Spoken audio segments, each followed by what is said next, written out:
Conectas Podcast.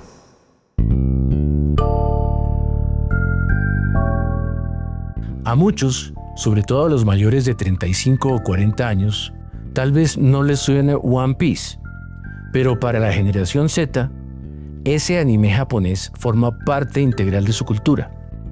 Tanto es así que lo han convertido en símbolo de sus protestas, porque desde Nepal hasta Perú y otros lugares del mundo, esos nuevos protagonistas cuestionan los gobiernos y el sistema. Esta semana en Tenemos que hablar, Generación Z, One Piece y la nueva rebeldía en las calles.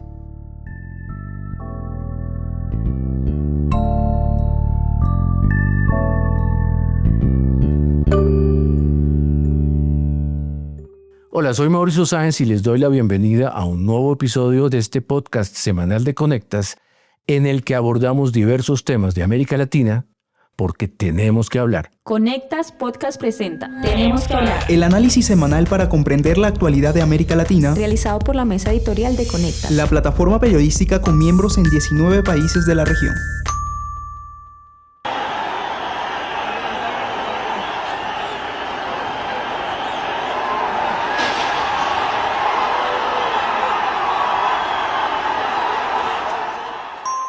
Tienen entre 20 y 30 años y salen a protestar con el celular en una mano y con la bandera de un anime japonés en la otra.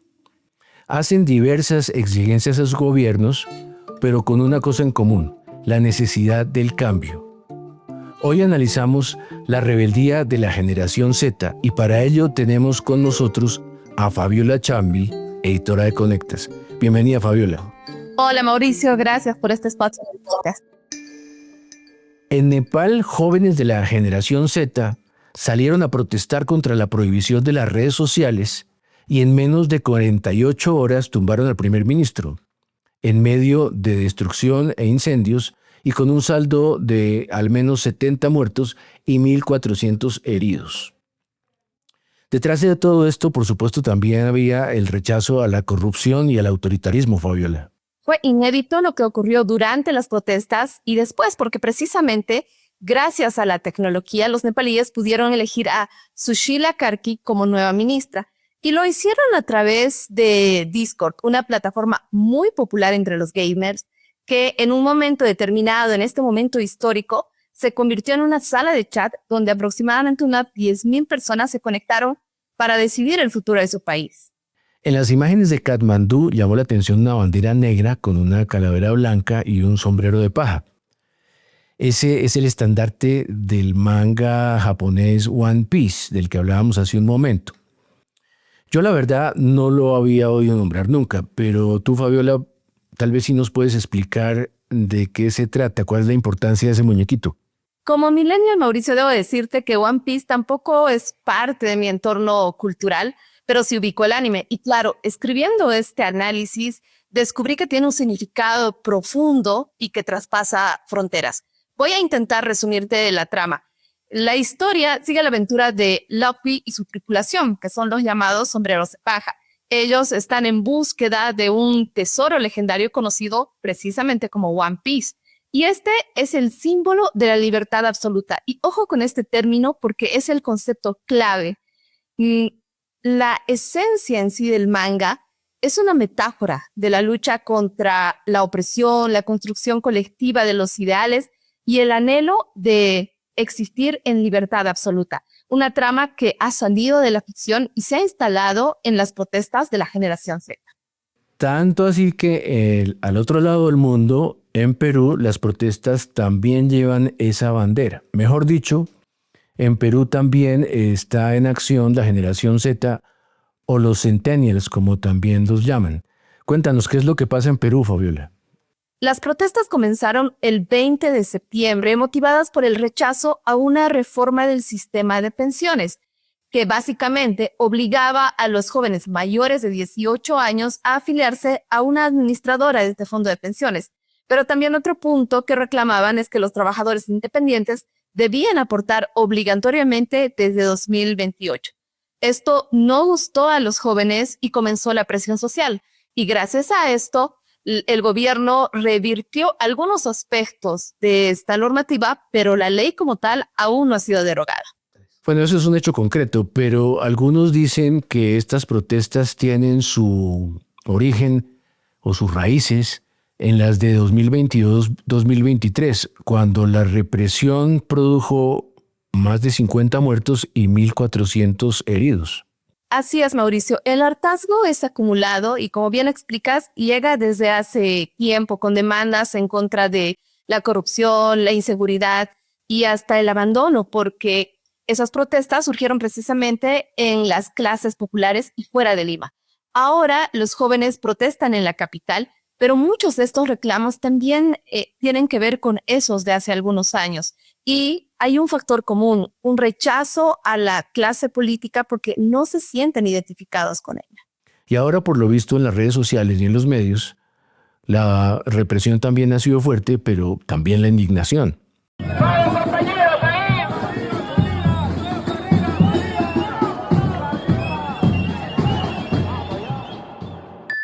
¿Y qué dicen los manifestantes, Fabiola? Tú hablaste con una de ellas. Ella nos da un testimonio de la represión y cómo, a pesar de esto, aún la causa se mantiene firme. La presentamos en anonimato para resguardar su seguridad. Yo vengo manifestándome hace mucho tiempo y esas bombas no son las mismas que nos han estado lanzando durante otros años, porque eran demasiado tóxicas. Yo no he podido correr ni media cuadra cuando ya me estaba desvaneciendo demasiado y tengo el mismo la máscara que he estado utilizando durante todos estos 2 años. Ha sido brutal. Creo que la coordinadora ha contado cerca de 80 o 90 heridos, pero hay muchos más porque hay mucha gente que se ha ido a sus casas a curarse. Hay chicos que tienen 17, 18 años, ¿no? Que están en la protesta. Entonces, claro, antes estaban muy chicos, ¿no? Y simplemente ellos siguen la línea, se puede decir, de lo que ya hubo ya, ¿no? Entonces, no es que ahora hayan despertado, sino que antes eran muy pequeños.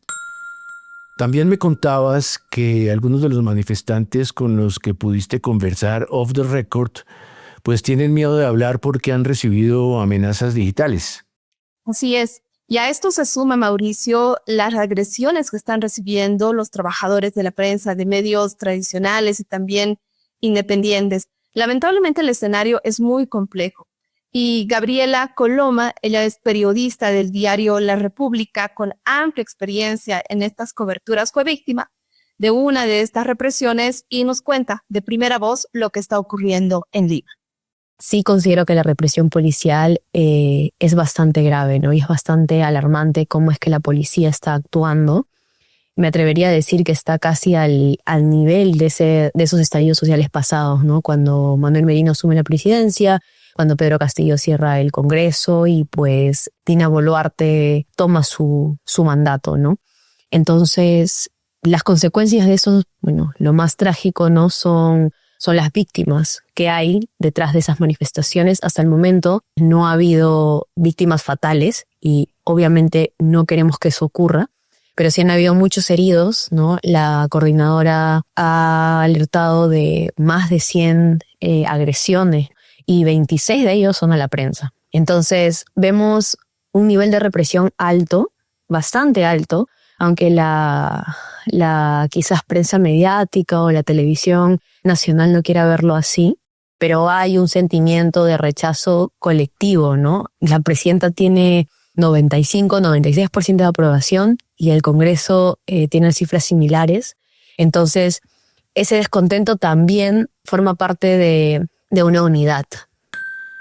Dina Boluarte ha sido muy cuestionada por sus escándalos de corrupción, como el famoso Rolex Gate, su colección de relojes, por el nepotismo, por algunos casos de plagio y, por supuesto, por el exceso en la represión de las protestas. Y sumamos a eso su popularidad, siempre en caída libre. Es la gobernante con mayor desaprobación de Sudamérica, y no uno, sino varios sondeos indican que ha tenido un rechazo sostenido del 90% en casi un año. Y esto me lleva a una pregunta clave, Fabiola. ¿Puede la generación Z sacar a Dina Boluarte del poder? ¿Podría pasar en Perú lo mismo que sucedió en Nepal?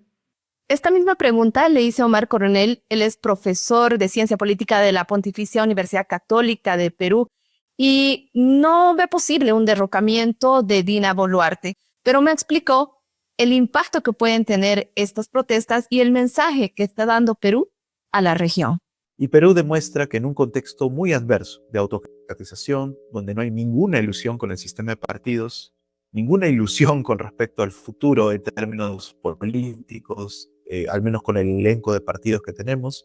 Nuestras elecciones en el 2026 van a tener 38 candidatos por lo menos, ¿no? Es un caos. Y aún así, hay un momento en que hay una juventud que ha dicho basta, ¿no? Y eso es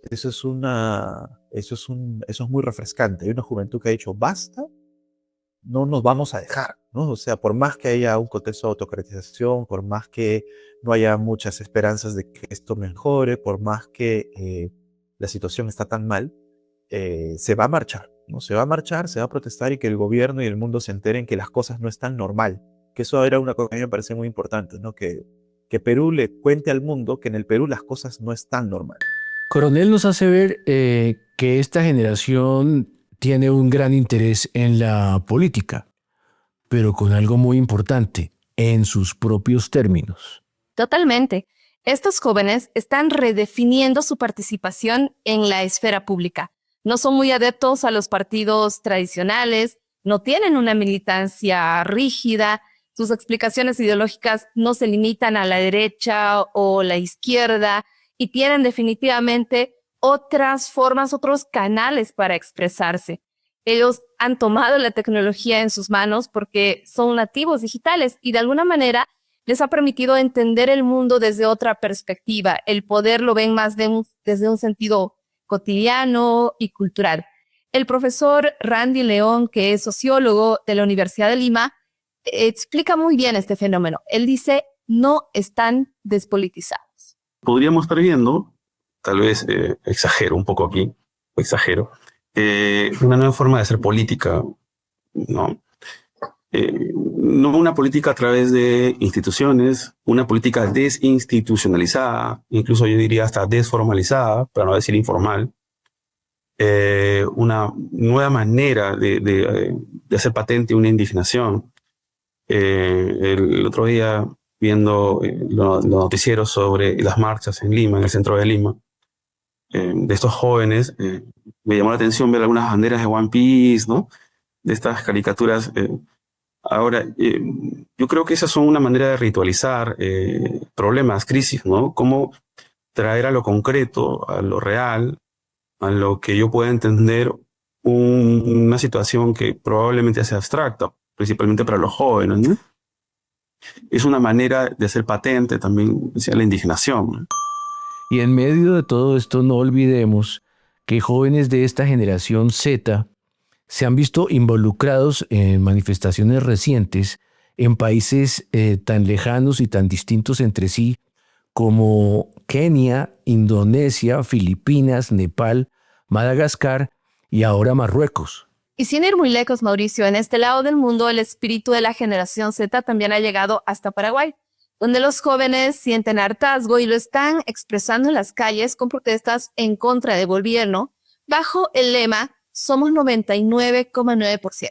Esto significa que hay una mayoría víctima de desigualdades, corrupción y falta de oportunidades, mientras un pequeño porcentaje, el 0,1%, se beneficia de impunidad, concentración del poder y privilegios, según denuncian los manifestantes. No tengo muy claro cuánto puedan sostenerse estas protestas en Perú o a nivel regional y si realmente lograrán conseguir los cambios radicales que ellos están buscando. Pero sí veo que debemos prestarles atención porque los jóvenes han decidido dejar la indiferencia y luchar por su propio futuro. Bueno, teniendo en cuenta que son los primeros verdaderos nativos digitales, no debería extrañarnos que estos centennials tengan su propia visión sobre una sociedad que consideran anclada en el pasado. Gracias, Fabiola, por tu participación en este episodio. Gracias a ti, Mauricio, y saludos a la audiencia. Y a quienes nos escucharon, los esperamos la próxima semana en un nuevo episodio de este podcast semanal de Conectas, porque tenemos que hablar.